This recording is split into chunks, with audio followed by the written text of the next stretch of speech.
Hi friends, എല്ലാവർക്കും എൻ്റെ ചാനലിലേക്ക് സ്വാഗതം.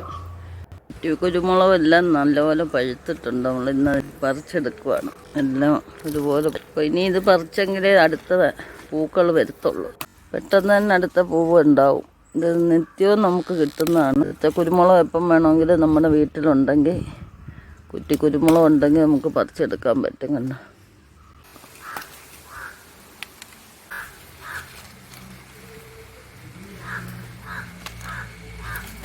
ഇത്രയും മുളക് നമുക്ക് കിട്ടിയിട്ടുണ്ട്. ചെറിയ കുറ്റി കുരുമുളക് ആയതുകൊണ്ട് നമുക്ക് പറിക്കുന്നതിന് ബുദ്ധിമുട്ടില്ല. അതേസമയം ഇത് കണ്ടില്ലേ, ഇത് ഒരു മുളക് പൊടിയാണ്. ഇതിൻ്റെ മണ്ടയറ്റം വരെ, ആ മരത്തിൻ്റെ മണ്ടയറ്റം വരെ പോയിട്ടുണ്ട്. അപ്പോൾ അതൊക്കെ പറിച്ചെടുക്കാൻ വലിയ ബുദ്ധിമുട്ടാണ്. നമ്മൾ പാക്കറ്റിലെ മുളക് വാങ്ങിച്ച് കഴിക്കുമ്പോഴോ അല്ലെങ്കിൽ ഉപയോഗിക്കുമ്പോഴോ നമ്മൾ ചിന്തിക്കുന്നില്ല അതിൻ്റെ പിന്നിൽ എന്തും വേണ്ടി എഫർട്ട് എടുക്കുന്നു എന്നുള്ളത്. ഇതിൻ്റെ ഓരോ ഇലയിലും അടിയിലാണ് മുളക് പിടിക്കുന്നത്. അപ്പം ഏണിയെ കയറി നിന്നിട്ട് ഇങ്ങനെ ചുറ്റിനും നിന്ന് പറിച്ചാണ് ഇത് മുളകെല്ലാം എടുക്കുന്നത്. നല്ല കഷ്ടപ്പാട് തന്നെയാണ്. ഞാനൊരു വിളവെടുപ്പ് വീഡിയോ ആണ് കാണിക്കാൻ പോകുന്നത്. അതായത് പെപ്പറിൻ്റെ വിളവെടുപ്പ്.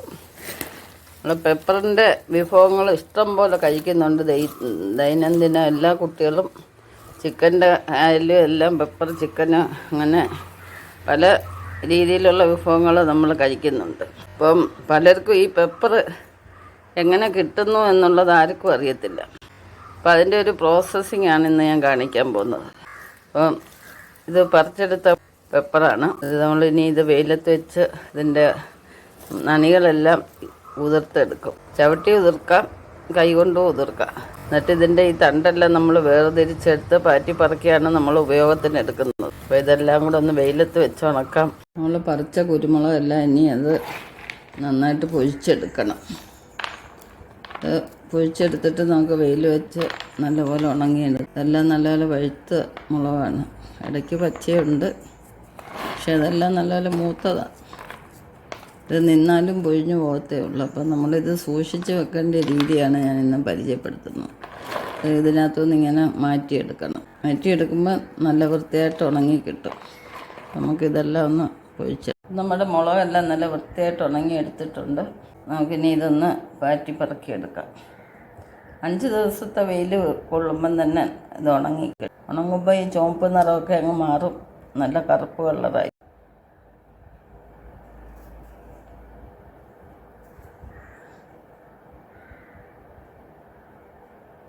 അപ്പം നമ്മുടെ മുളകെല്ലാം നന്നായിട്ട് ഉണങ്ങി കിട്ടി. കണ്ടില്ലേ, എന്താ ഒരു ഭംഗി. നമ്മൾ കറുത്ത പൊന്നെന്നാണ് ഇതിനെ അറിയപ്പെടുന്നത്. കണ്ടോ, ഇനി ഇത് എത്ര വർഷം ഇരുന്നാലും കേടാവുകയില്ല. നമുക്കിനി ഇത് പാറ്റിയെടുക്കണം. മുറത്തിലിട്ട് പാറ്റി ഇതിൻ്റെ വൃത്തിയാക്കി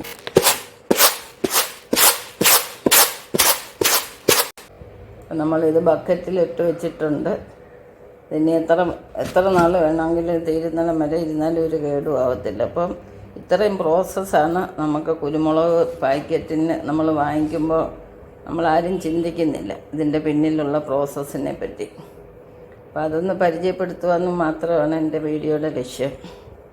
അപ്പോൾ എല്ലാവർക്കും ഈ വീഡിയോ ഉപകാരപ്രദമായി എന്ന് വിചാരിക്കുന്നു. അപ്പോൾ നമ്മൾ പാക്കറ്റ് പേപ്പറൊക്കെ വാങ്ങിക്കുമ്പോൾ അതെങ്ങനെ പാക്കറ്റിലാവുന്നു എന്നാരും ചിന്തിക്കുന്നില്ല. ഒരുപാട് കഷ്ടപ്പാട് കഴിഞ്ഞിട്ടാണ് പാക്കറ്റിലാവുന്നത്. അപ്പം നെക്സ്റ്റ് ഒരു വെറൈറ്റി ആയിട്ട് അടുത്ത വീഡിയോ കാണാം. ശുഭദിനം ആശംസിച്ചുകൊണ്ട് ബൈ ബൈ.